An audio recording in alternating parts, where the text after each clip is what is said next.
দিল্লিতে শুরু হওয়া ককরোচ পার্টির ছাত্র আন্দোলন এবার আন্তর্জাতিক স্তরে পৌঁছে গেল। দেখুন, এই আন্দোলনকে কেন্দ্র করে প্রথম থেকে কিন্তু বিতর্ক চরম সীমায় পৌঁছে গেছে। এক শ্রেণী প্রথম থেকে দাবি করেছে এর পিছনে ডিপ স্টেটের ষড়যন্ত্র জড়িয়ে যাচ্ছে, এবং সোনাম ওয়াংচুকের মতো এক মুখকে সামনে রেখে বাংলাদেশ ও নেপালে যেভাবে ছাত্র বিক্ষোভের মাধ্যমে সরকার পরিবর্তনের চেষ্টা করা হয়েছিল, একই কায়দায় ভারতবর্ষে বৃহত্তর প্লট তৈরি করা হয়েছে আন্তর্জাতিক ষড়যন্ত্রকারীদের পক্ষ থেকে। তবে সেসব বিতর্ক দূরে সরিয়ে রেখে আজকে বাংলাদেশের জামাত এই ককরোচ পার্টি ছাত্র আন্দোলনকে প্রকাশ্যে সমর্থন করে ফেললো। মানে বিষয়টি ভারী অদ্ভুত একটা জায়গায় চলে যাচ্ছে। আমাদের দেশের ইন্টারনাল ইস্যুতে বাংলাদেশের জামাত অব্দি কমেন্ট করে বসছে, সেই নজির বর্তমান সময়ে যেটা এখন দেখা যাচ্ছে অতীতে কিন্তু দেখা যায়নি। বাংলাদেশে যে ছাত্র আন্দোলন হয়েছিল, যে আন্দোলনের পর শেখ হাসিনা ভারতবর্ষে চলে আসেন, সেই আন্দোলনেও কিন্তু ভারত স্পিকটি নট ভূমিকা পালন করেছিল। অর্থাৎ ভারতের ডিপ্লোম্যাটিক স্তর থেকে ভারত কোনো রাষ্ট্রেরই ইন্টারনাল যে ইস্যু, সেই ইস্যু নিয়ে কিন্তু কমেন্ট করে না। কিন্তু পশ্চিমা বিশ্ব কাশ্মীরে 370 ধারার লোপ পাওয়া নিয়ে কমেন্ট করে, লাদাখ ইস্যুতে কমেন্ট করে, কৃষক আন্দোলন নিয়ে কমেন্ট করে, আর এবার বাংলাদেশের জামাত দিল্লি ছাত্র আন্দোলন নিয়ে কমেন্ট করে বসলো। এবং এই আন্দোলনটি আর শুধু ইন্টারনাল এক আন্দোলন হিসাবে থাকলো না, আন্তর্জাতিক স্তরের কাছে আন্দোলন যে পৌঁছে যাচ্ছে, এবং এর পিছনে আন্তর্জাতিক বহু শক্তি শুধুমাত্র যে ঝাঁপিয়ে পড়েছে তা নয়, তারা এই আন্দোলনের পিছনে গুরুত্বপূর্ণ ভূমিকা পালন করছে, তা কিন্তু স্পষ্ট হয়ে গেছে। জামাত আজকে চিঠি দিয়ে কি বলেছে? জামাত অফিসিয়াল চিঠি, আপনারা দেখতে পাচ্ছেন যে চিঠিটি আমি আপনাদের দেখাচ্ছি, তা বিভিন্ন জায়গায় ইতিমধ্যে সামনে চলে এসছে। জামাতের পক্ষ থেকে এই চিঠি দেওয়া হয়েছে, এবং উপরে দেখুন বাংলাদেশ জামাতে ইসলামী সেন্ট্রাল অফিস, ঢাকা, বাংলাদেশ, 21শে জুলাই 2026, অর্থাৎ কিছুক্ষণ আগে চিঠিটি তারা দিয়েছে। সেখানে তারা বিভিন্ন কথা লিখেছে, তার মধ্যে ইম্পর্টেন্ট হেডিংটা আপনারা দেখার চেষ্টা করুন। সেখানে তারা বলছে, to the brave student leading the ongoing movement in India. অর্থাৎ ভারতবর্ষে ছাত্র আন্দোলনকে তারা ব্রেভ স্টুডেন্টদের দ্বারা আন্দোলন এটাকে করা হচ্ছে, সেরকম একটা আখ্যায়িত করা হচ্ছে। বাংলাদেশে ছাত্র আন্দোলন এরকম হয়েছিল, ভারতবর্ষ সেই আন্দোলন কিন্তু তৈরি হয়েছে। তা জামাত স্পষ্টত বুঝিয়ে দিয়েছে আন্তর্জাতিক স্তরকে, আমাদের বা অন্য কাউকে আর কিছু বলতে হচ্ছে না। সেখানে বলা হচ্ছে, on behalf of Bangladesh Jamaat Islami we express our full and unconditional solidarity with the ongoing student movement in India। অর্থাৎ বাংলাদেশে জামাত ইসলামের পক্ষ থেকে এই আন্দোলনকে আনকন্ডিশনালি সমর্থন যোগানো হচ্ছে। Your courageous struggle for justice, education, rights and human dignity has deeply touched our hearts and inspired millions। অর্থাৎ তারা বলতে চেয়েছে যে যেভাবে আপনারা স্ট্রাগল করছেন সত্যের জন্য, এডুকেশনাল সিস্টেমের জন্য, নিজস্ব অধিকারের জন্য, সেটাকে বাংলাদেশের জামাত সমর্থন করছে। শুধু নয়, আপনাদের আন্দোলন আমাদেরকেও ইন্সপায়ার করেছে, উদ্বুদ্ধ করেছে। The student movement in India has become a powerful symbol of resistance against oppression and a beacon of youth rights across the subcontinent। এবার বোঝার চেষ্টা করুন, এই কথাগুলোই কিন্তু আসলে টুইস্টিং কথাবার্তা। সেখানে তারা বলছে যে এই ছাত্র আন্দোলন শুধুমাত্র ভারতবর্ষের জন্য ইম্পর্টেন্ট নয়, উপমহাদেশীয় রাজনীতিতে এই ধরনের ছাত্র আন্দোলন অত্যন্ত শক্তিশালী একটি প্রতীক এগেনস্ট দ্য অপ্রেশন। অর্থাৎ দুর্নীতির বিপক্ষে, শাসকের বিপক্ষে এই ধরনের আন্দোলন উপমহাদেশেই একটা বিরল নজির তৈরি করছে, যা জামাত আজকে স্পষ্ট বলছে। ভারতবর্ষের ইন্টারনাল একটা ইস্যু, তা নিয়ে ছাত্র আন্দোলন হতেই পারে।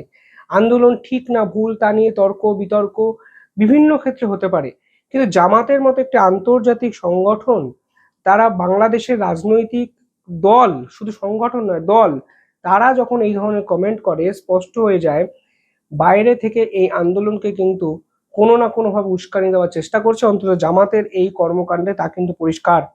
সেখানে তারা বলছে, we strongly condemn any repression, violence or injustice faced by the protesting student. অর্থাৎ বলছেন, যে সকল স্টুডেন্ট প্রোটেস্ট করছে তাদের বিপক্ষে যে অ্যাকশন নেওয়া হচ্ছে, জামাত তার তীব্র বিরোধিতা তারা করছে। বাংলাদেশের এই যে রাজনৈতিক দল জামাত, তারা যখন জাস্টিসের কথা বলে, বিশেষ করে হাসি পায়। কেন হাসি পায়? এই জামাতের পক্ষ থেকে ইসকনের মতো একটি সংগঠনকে রয়ের দালাল বলা হয়েছিল, ভারতের দালাল বলা হয়েছিল। 1 বছরও হয়নি সেটা। এই জামাতের পক্ষ থেকে ভারতবর্ষের বিপক্ষে একাধিক নোংরা কথাবার্তা বলা হয়েছিল। আপনাদের মনে আছে ভারতের ম্যাপ এরা পায়ের তলায় পাড়িয়ে বিশ্ববিদ্যালয়ে প্রবেশ করেছে। সে সময় তারা ভারতের কথা ভাবেনি। আজকে হঠাৎ করে ভারতের এডুকেশনাল সিস্টেম, ভারতের রাইটস, ফান্ডামেন্টাল রাইটস নিয়ে কথা বলছে এই জামাত। শুধু তাই নয়, জামাত কি করেছিল আপনারা তো সকলেই জানেন, দুর্গাপুজোর সময় মন্দিরে পেট্রোল বোমা ছুড়েছিল দুর্গা ঠাকুরকে লক্ষ্য করে। এমনকি চিন্ময় প্রভুর মতো এক সনাতনী হিন্দুকে দিনের পর দিন মিথ্যে অভিযোগে জেলখানায় বন্দির পিছনে কিন্তু জামাত আছে। এবং হিন্দুদের উপর বাংলাদেশে শেষ 1-1.5 বছরে যত আক্রমণ করা হয়েছে, যত নৃশংস অত্যাচার করা হয়েছে, তার 100% অবদান এই জামাতের। আমরা কি ভুলে যাব শেখ হাসিনা এদেশে চলে আসার পর কিভাবে পুলিশ পরিবারের উপর অত্যাচার করা হয়েছিল? পুলিশদের যেভাবে নোংরাভাবে ঝুলিয়ে তাদেরকে হত্যা করা হয়েছে, তারপরে জামাতের মুখে বাংলাদেশের সমাজ ব্যবস্থা নিয়ে কথাবার্তা কি মানায়? আজকে তারা জাস্টিসের কথা বলছে, অথচ তারা নৃশংসভাবে সে দেশের কয়েকশো নাগরিককে হত্যা করেছে শেষ 1 বছরে। তারা আজকে ভারতের সমাজ ব্যবস্থা নিয়ে কথা বলছে। আমি জানি না কোন ইন্টেনশনে তারা এই ধরনের কথাবার্তাগুলো বলছে। পরবর্তীকালে তারা লিখছে, in the glorious history of Islamic movement. আমি জানি না এই মুভমেন্টটাকে ইসলামিক মুভমেন্ট তারা বলার চেষ্টা করছে নাকি।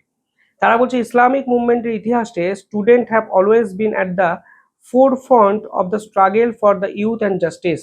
তারা বলছে ইসলামিক মুভমেন্টে সবসময় ছাত্ররা সত্য এবং জাস্টিস, ন্যায় প্রতিষ্ঠা করার জন্য গুরুত্বপূর্ণ ভূমিকা পালন করেছে। Your brave and determined step will be recorded as a signing chapter in the history ইনশাআল্লাহ। তারা বলছে ইনশাআল্লাহ এই ধরনের কর্মকাণ্ডগুলো ইতিহাসে স্থান পাবে। মানে অদ্ভুত একটা বিষয়, বাংলাদেশের জামাতের পক্ষ থেকে এই আন্দোলনকে কেন্দ্র করে তৈরি করা হচ্ছে আন্তর্জাতিক স্তরের কাছে। ঢাকা বিশ্ববিদ্যালয়ের যখন নির্বাচন হয়েছিল, তখন এই জামাতের ভোটে যারা জেতে, তারা স্লোগানিং দিয়েছিল হিজাব হিজাব, অর্থাৎ ছাত্রীদের হিজাব পরে থাকতে হবে। তারা মুক্ত মনার বিরোধী, তারা মুক্ত চিন্তার বিরোধী, অথচ তারা আজকে ভারতবর্ষের সমাজ ব্যবস্থাতে এই ধরনের মুক্ত চিন্তার যারা দাবি করছে তাদের নাকি সমর্থন করছে, সেই দাবি তারা করছে। পরবর্তীকালে জামাত লিখেছে, মে আল্লাহ সুবহানুল্লাহ accept your sincere efforts, grant you success to your just demands, shower is mercy and protection upon all participation student and strengthening your unity. অর্থাৎ বলছে শক্তিশালীভাবে সমবেত হও, তোমাদের জাস্টিস পাওয়ার সময়ের অপেক্ষা, তোমাদের যে ডিমান্ড সেগুলোর জন্য লড়াই করো। We stand firmly with the ongoing student movement in India. Continue your peaceful and principled resistance. Allah is with the patience and the truthful. অর্থাৎ যারা ধৈর্য ধরে সত্যের প্রতিষ্ঠা করতে চায় তাদের প্রতি আল্লাহ সদয় থাকে। এবার এই ধরনের একটি ইস্যু, সেটা নিয়ে আমি আপনি কথা বলতেই পারি, ভারতীয়রা এটা নিয়ে তর্ক বিতর্ক করতে পারি, এই আন্দোলন ঠিক না ভুল সে বিষয় নিয়ে তর্ক বিতর্ক হোক।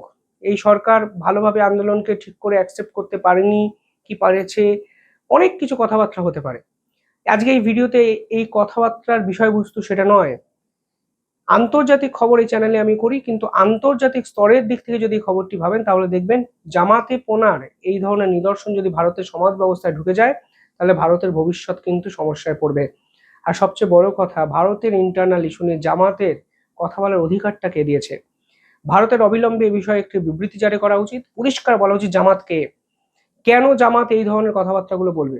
1971 সালে যে মুক্তিযুদ্ধ হয়েছিল সেখানে এই জামাতিরা পাকিস্তানকে সমর্থন করেছিল। সেই পাকিস্তানের সেনারা নিরীহ হিন্দু এবং মুসলিম উভয়ই বাংলাদেশের নারীদের দিনের পর দিন অত্যাচার করেছিল সেই যুদ্ধ বিধ্বস্ত সময়। সেই জামাতিরা ছিল এই পাকিস্তানের পৃষ্ঠপোষক। আজকে জামাতিরা ভারতের সমাজ ব্যবস্থা নিয়ে কথা বলছে, শিক্ষা ব্যবস্থা নিয়ে কথা বলছে, শিক্ষা দুর্নীতি নিয়ে কথা বলছে। তাদের অধিকার তো নেই, তাদের মুখে এসব কথা মানায়ও না। ভারতের অবিলম্বে আন্তর্জাতিক স্তরে প্রোটেস্ট লঞ্চ করা উচিত, কারণ ভারতের ইন্টারনাল ইস্যুতে কথা বলার অধিকার কোনো আন্তর্জাতিক শক্তির কাছে নেই, জামাতের কাছে তো নেই। কেন করছে জামাত? কেউ কি কিছু বুঝতে পারছে না? আমি জানি না। কথা বললে বিতর্ক বাড়ে। আমি চাই এই পুরো বিষয়টি ভারত সরকার অবিলম্বে কড়া হাতে দমন করুক। এই জামাতিদের শাস্তি পেতে হবে এই ধরনের কমেন্টের জন্য। বাইরে থেকে ভারতকে অখণ্ড বিভক্ত করার চেষ্টা, অখণ্ডতাকে রক্ষা না করার জন্য উস্কানি দেওয়া, তা কিন্তু অপরাধ। যাই হোক, আপনারা কিভাবে দেখছেন কমেন্টে জানাবেন। দেখতে থাকুন দ্য ইন্ডিপেন্ডেন্ট বেঙ্গল। ধন্যবাদ।